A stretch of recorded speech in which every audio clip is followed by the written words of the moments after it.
Hello दोस्तों, good morning to all of you.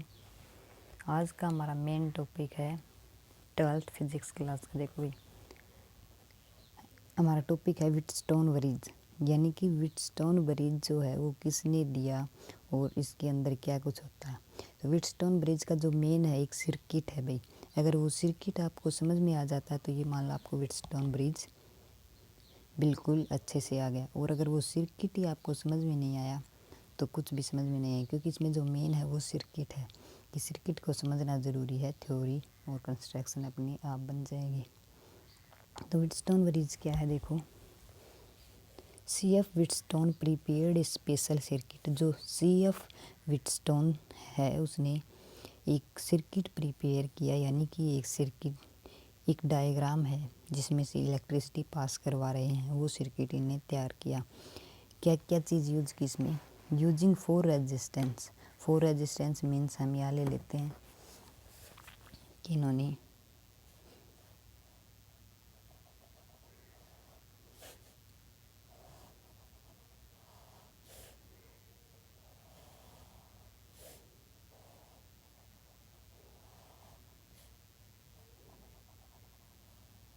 इस तरह से 4 रेजिस्टेंस यूज किया। इन्होंने पॉइंट लिया, इसको A B C D. Wheatstone bridge ने 4 रेजिस्टेंस लिए। किसी भी सर्किट को बनाने में इन्होंने 4 रेजिस्टेंस लिए और इनको नेम दिए कि ये point A B C D. इसके बाद 1 गैल्वेनोमीटर, इन्होंने एक गैल्वेनोमीटर लिया, मीन्स गैल्वेनोमीटर यहाँ पे इन्होंने एक गैल्वेनोमीटर लगाया और यहाँ पर एक की लगाई भाई। इसके बाद इन्होंने इन रेजिस्टेंस का जो नेम दिया वो दिया इसको P resistance, Q, R, S, ये रेजिस्टेंस की नेम दी। इसके बाद इन्होंने 4 रेजिस्टेंस, 1 गैल्वेनोमीटर एंड 1 बैटरी, एक बैटरी लगाई ऐसे।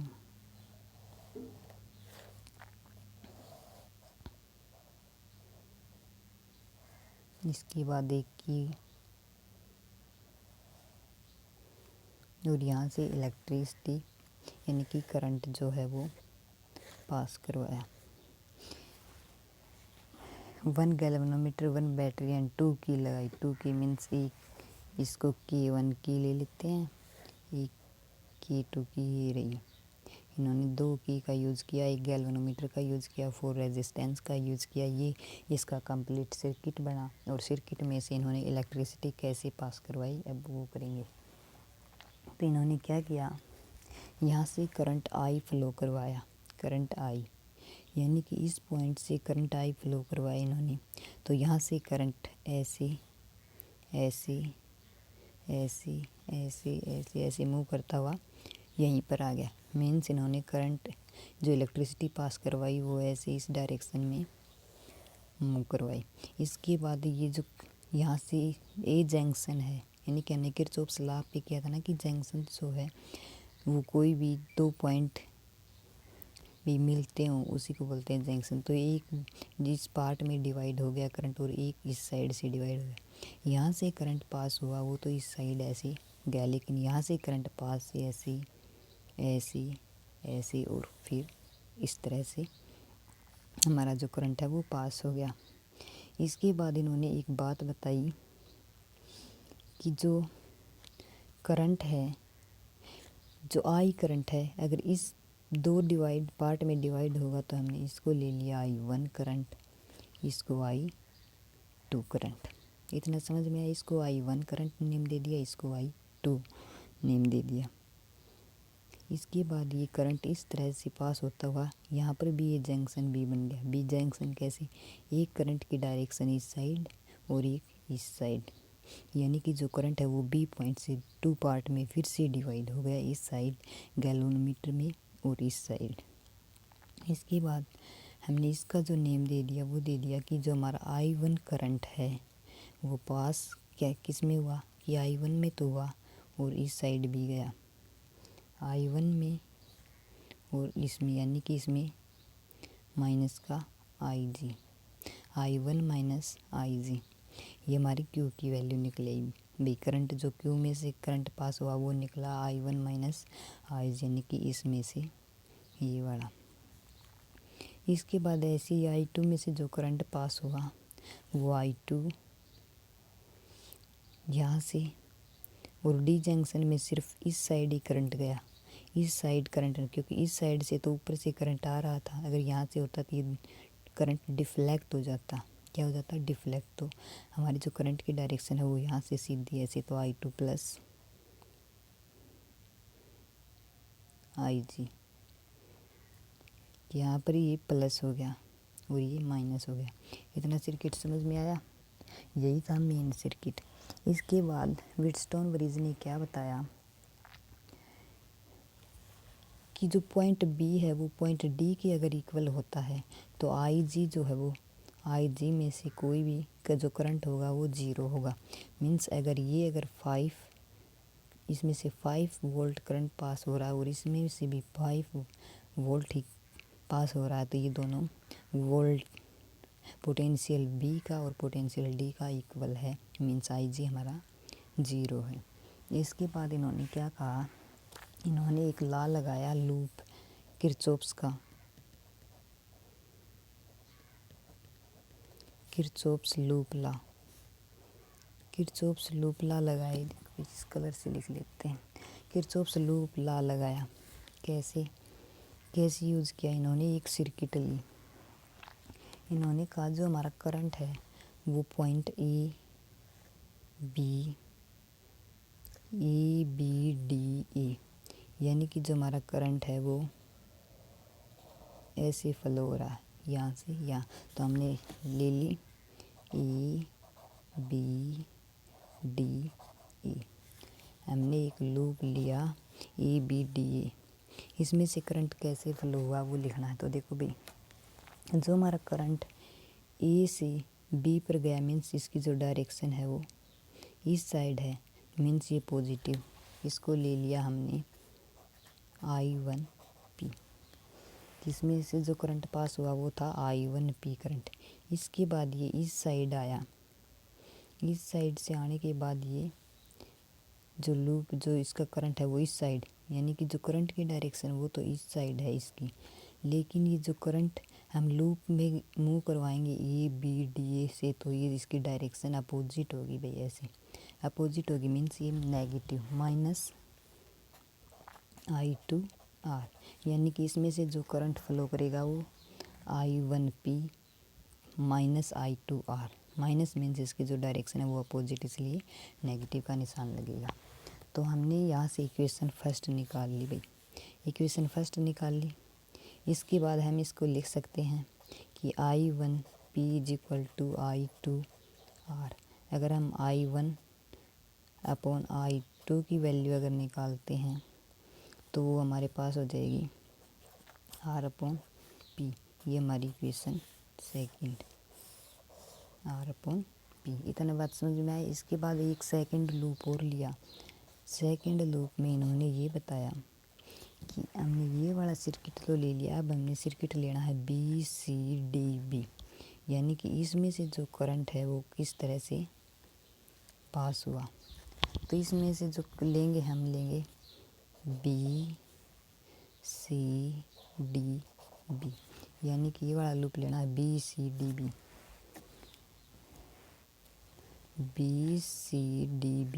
और इसमें से जो करंट की डायरेक्शन है वो भी ऐसे ही करंट फ्लो होगा। मीन्स जो B से C के बीच जो करंट की डायरेक्शन है वो तो सेम है। इसको हम लिख लेते हैं I1 माइनस IG, और बाहर Q पॉइंट का है, यानी कि ये करंट इस तरह से पास हुआ तो same direction I1 minus IG, Q का पॉइंट और इस तरह से है, तो इसको लिख लेते हैं माइनस I2 माइनस IGS। अब हमें पता है कि अगर ये दोनों सेम करंट है, यानी कि voltage potential of B and potential of D अगर इक्वल हैं, तो हमारा जो IG है वो 0 होता है। तो हम IG को यहाँ पर 0 कर देते हैं, IG की वैल्यू 0, I1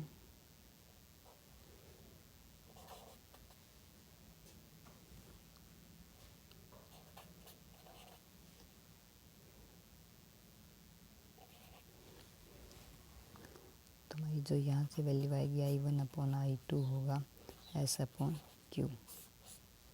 इक्वेशन थर्ड। अब हम करते हैं कि इक्वेशन 2 और इक्वेशन 3 को हम डिवाइड करते हैं, मीन्स देखते हैं। तो हमारा जो मेन बनेगा वो बनेगा P/R P/Q is equal to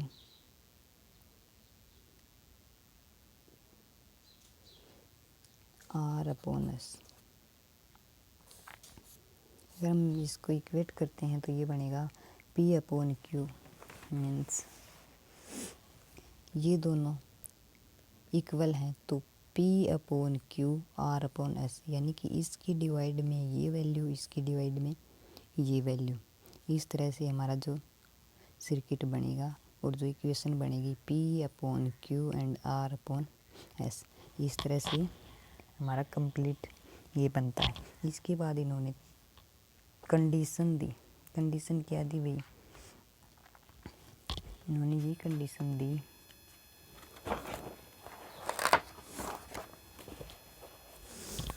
कि जो VB है वो बड़ा हो BD से। मीन्स जो ये सर्किट बना था हमारा, एक बार सर्किट बना लेते हैं भाई, अच्छे से समझ में आएगा।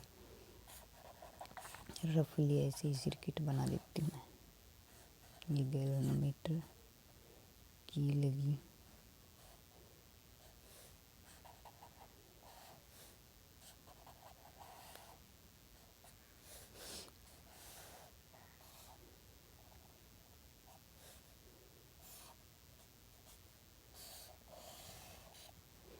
ये ABCD